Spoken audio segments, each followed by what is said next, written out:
Olá, bem-vindos ao podcast Terapia Fiscal e hoje vamos falar sobre direitos e deveres do trabalhador.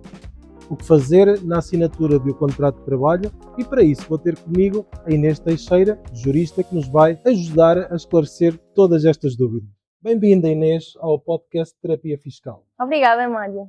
Então, vamos falar sobre contratos de trabalho. E um trabalhador pode assinar que tipo de contrato de trabalho? O contrato de trabalho a termo certo, como o nome indica, tem desde logo um termo e este contrato tem uma especificidade, que é relativamente às renovações. Ele só poderá ser renovado até 3 vezes, mas a duração total das renovações não pode exceder a duração inicial do contrato. Por exemplo, um contrato de 1 ano. Depois só poderá ser renovado por mais 2 vezes, sendo que cada renovação tem 6 meses, por exemplo. Então, no máximo pode ir até 2 anos. Exatamente. Okay. Mas, por exemplo, não poderia haver, no caso deste tipo de contrato, se fosse renovado 6 mais 6, não poderia haver uma terceira renovação porque ia ultrapassar a duração inicial do contrato de 1 ano. Ok. Pronto. Depois também temos o contrato de trabalho sem termo, que, tal como o nome indica, não existe termo e, portanto, é aquele tipo de contrato que as pessoas costumam dizer que estão efetivos. E também o contrato de trabalho a termo incerto. Ou seja, isto aplica-se mais para as questões, por exemplo, de baixa médica, em que um trabalhador está de baixa médica e a entidade empregadora contrata outro trabalhador, mas não sabe quando é que o trabalhador que está de baixa médica regressa e, portanto, este está a termo incerto, porque não sabe quando é que vai ser o termo daquele contrato. Portanto, o contrato a termo incerto, o trabalhador sabe a data de início, não sabe a data de finalização desse contrato. E uma dúvida que também surge muito relativamente ao contrato, portanto, sem termo, é se o mesmo pode ser feito de forma verbal ou tem obrigatoriamente que ser feito por escrito. Poderá ser feito de forma verbal e, portanto, quando isso acontece, como já falámos também em episódio anterior, o trabalhador considera-se efetivo na empresa. Portanto, tem a mesma segurança jurídica este tipo de contrato, mesmo que seja feito verbalmente. Sim, para o trabalhador. Sim, porque está efetivo, no fundo. E relativamente ao horário de trabalho, ao número de horas semanais, mensais, eu sei que há um limite. O que é que nos podes dizer sobre isso? Sim, aquilo que o Código de Trabalho regula é que o trabalhador poderá diariamente fazer até 8 horas, o que faz 40 horas semanais. Depois também existe, pronto, a questão das horas extraordinárias, trabalho suplementar que poderá ser feito e nesse caso terá que ser pago. E esse pagamento é pago ao valor da hora normal ou tem algum tipo de acréscimo? Até 100 horas anuais de trabalho suplementar, portanto, é pago da seguinte forma: 25% a mais pela primeira hora e nas horas subsequentes 37,5%. Isto para dias de semana. No caso de estarmos a falar de dias de descanso semanal ou feriados, aí o valor por hora, portanto, ao valor por hora acresce 50%. Ok. Isso é igual para todos os trabalhadores, qualquer que seja a sua categoria profissional? Depende também do que está estipulado na Convenção Coletiva de Trabalho. Portanto, da área. Sim. E já que falaste em Convenção Coletiva de Trabalho, denominado CCT, isso também é uma dúvida que muita gente tem. O que é o CCT? O que é que regula o CCT? Fala-nos um pouquinho sobre o que é o CCT. De forma muito simples, existem determinadas áreas que têm a Convenção Coletiva de Trabalho que regula os direitos e os deveres do trabalhador e que se sobrepõem, digamos assim, ao Código de Trabalho. Portanto, primeiramente regulamos pela Convenção Coletiva de Trabalho e depois, em caso de falta de disposição, pelo Código de Trabalho. Portanto, diria que então o CCT sobrepõe-se ao contrato de trabalho. Okay. Relativamente aos direitos do trabalhador, explica-nos um pouquinho quais são os direitos que um trabalhador tem. Pronto, desde logo o salário mínimo nacional encontra-se estipulado, lá está, a nível nacional e, portanto, para o ano 2025 870 euros. Este é o valor mínimo e é o valor bruto. Ou seja, sobre isto incide os descontos. Exatamente. Neste caso, apenas para a Segurança Social, uma vez que o salário mínimo nacional não está sujeito a descontos para IRS, lá está, por ser mesmo isso, um salário mínimo nacional, e também convém aqui frisar que o salário bruto está sujeito por parte do trabalhador a um desconto de 11% para a Segurança Social e depois também por parte da entidade empregadora está sujeito ao pagamento de 23,75%. No fundo é um encargo da entidade empregadora sobre o salário do trabalhador, o que prefaz um total de 34,75%. Isto é uma informação que, por norma, muitos trabalhadores não sabem e até também algumas empresas. E quem está obrigado a entregar esta totalidade à Segurança Social é a entidade empregadora e não o trabalhador. Exato, esta informação é importante, sim.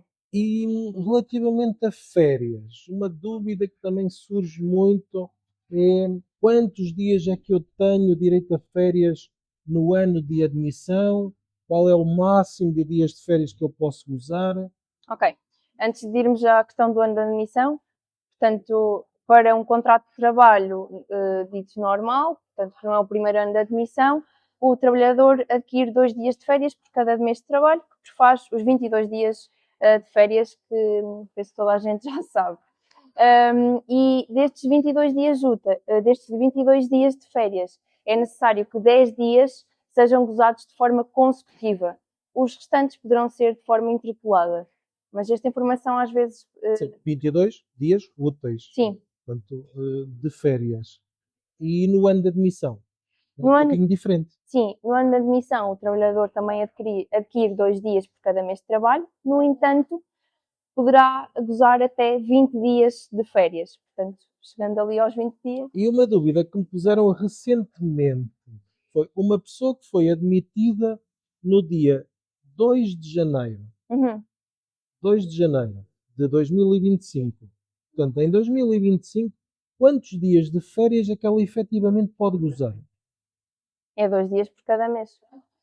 Mas com um limite de 20 dias. Exatamente. Certo? Ainda relativamente às férias, o gozo das férias tem obrigatoriamente algum período? Tem que as gozar no próprio ano? Como é que funciona no fundo, o período de gozo de férias? Portanto, quando falamos de férias, nós adquirimos, por exemplo, as férias em 2024 e as férias que nós adquirimos em 2024 vão vencer no dia 1 de janeiro de 2025. E estas férias que nós adquirimos no ano anterior poderão ser gozadas até 30 de abril do ano seguinte. Portanto, eu poderei gozar as férias que eu adquiri em 2024 durante o ano de 2025 ou até 30 de abril de 2026. Ok. Portanto, as férias que eu ganho direito no dia 1 de janeiro de 2025, eu posso gozá-las até 30 de abril de 2026. Ok. Informação importante. E relativamente à marcação de férias, o trabalhador tem livre iniciativa de marcação de férias? É como muitas pessoas dizem que o trabalhador marca 50% das férias. Sim, eu já ouvi, ainda há pouco tempo perguntaram, eu posso marcar 15 dias de férias. 15 dias e a entidade empregadora marca outros 15 dias. Não. É assim ou não? Não.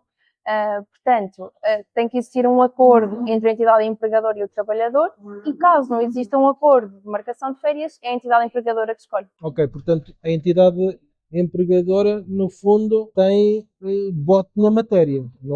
Tem a faca e o queijo na mão. A faca e o queijo na mão. Portanto, se não houver acordo, quem escolhe o período de férias é a entidade empregadora. Até porque há muitas atividades em que as empresas fecham durante um mês. É muito normal. Ou durante aqueles 15 dias. Há muitas entidades que fecham nos últimos 15 dias de agosto, por exemplo. E aí o trabalhador não tem qualquer tipo de escolha. Exato. Ok. Relativamente subsídios de férias e de Natal. Quais são os direitos do trabalhador? O trabalhador tem direito a receber o subsídio de férias e de Natal, que corresponde a um salário mensal. Ok. Cada um. E esse recebimento deve ser feito antes da pessoa ir de férias. Relativamente à formação profissional, esta é sem dúvida das maiores dúvidas que tenho ouvido nos últimos tempos. Que direitos é que tem o trabalhador? Que obrigações tem a entidade patronal? Quantas horas de formação é que eu sou, enquanto entidade empregadora, obrigado a dar a proporcionar, sim, aos meus trabalhadores? Sim. Portanto, o trabalhador tem direito a 40 horas anuais de formação profissional, mas a entidade empregadora poderá, no mínimo, proporcionar formação profissional a 10% dos trabalhadores. Portanto, se tivermos uma empresa de 10 trabalhadores, basta prestar a um trabalhador. Um por ano. Sim. Portanto, dar 40 horas de formação a um trabalhador. Sim, sim. Quando não existe, portanto, por parte da entidade empregadora, o facto de proporcionar esta formação, depois estas horas de formação entram em crédito de horas de formação e o próprio trabalhador poderá sugerir à entidade empregadora formações que pretenda realizar. Vamos supor que cessa um contrato de trabalho, e esta semana também surgiu esta questão, porque eu tinha uma entidade empregadora que, portanto, tinha um trabalhador que cessou o seu contrato de trabalho, mas ainda não lhe tinha prestado formação profissional, e só se lembrou isso no fim do contrato. E nesse caso, o que é que se faz? Portanto, ele terá que pagar as horas de formação que não prestou, portanto, que não proporcionou ao trabalhador. No caso desse trabalhador não ter feito nenhuma hora de formação durante o último ano, a entidade tem que lhe pagar 40 horas de formação. Portanto, no fundo, o equivalente a 40 horas de trabalho. Exatamente, sim. Inês, e relativamente a faltas? Que tipo de faltas existem e o que é que distingue uma da outra? Uma da outra. Sim. Desde logo, faltas justificadas ou faltas injustificadas? Sim, faltas justificadas. Por exemplo, faltas por motivos de doença, em que é apresentada a baixa médica, por exemplo, ou também as faltas injustificadas, que é quando o trabalhador falta sem qualquer justificação e, portanto, poderá faltar até 5 vezes seguidas ou 10 interpeladas. Depois disso, poderá ser despedido.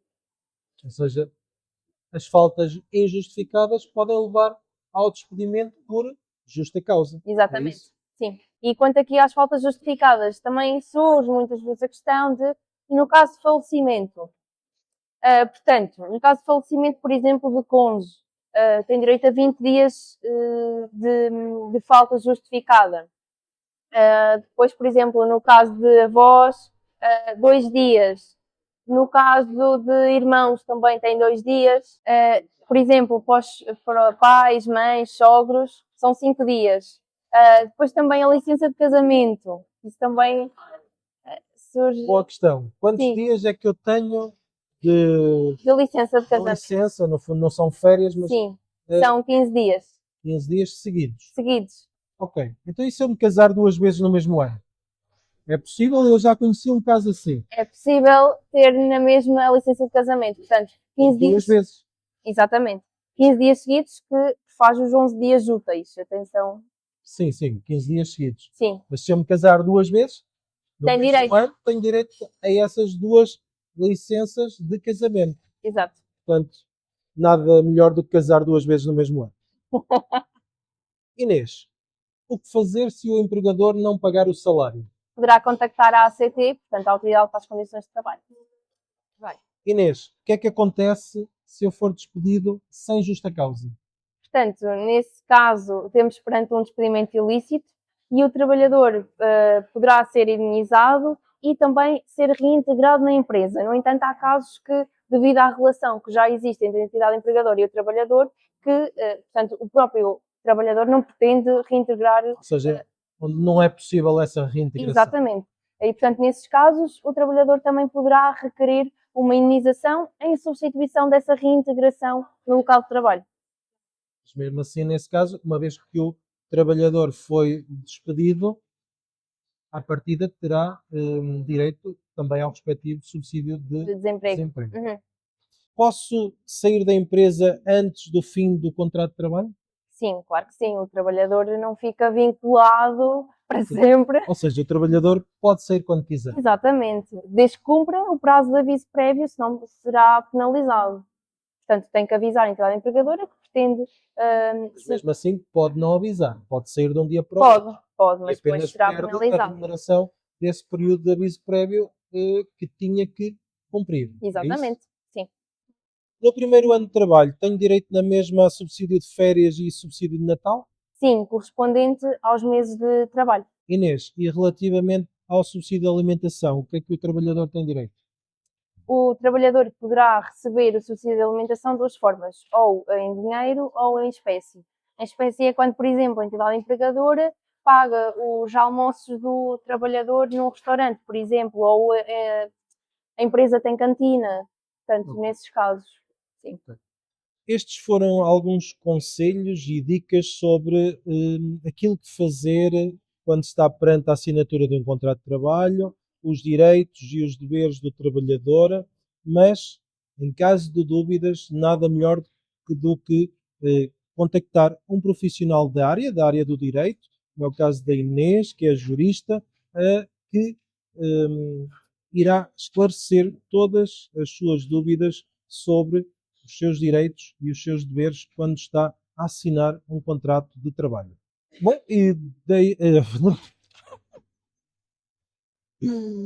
Bom, e por hoje é tudo. Resta-me agradecer à Inês pelos esclarecimentos que nos proporcionou hoje e até ao próximo episódio de Terapia Fiscal.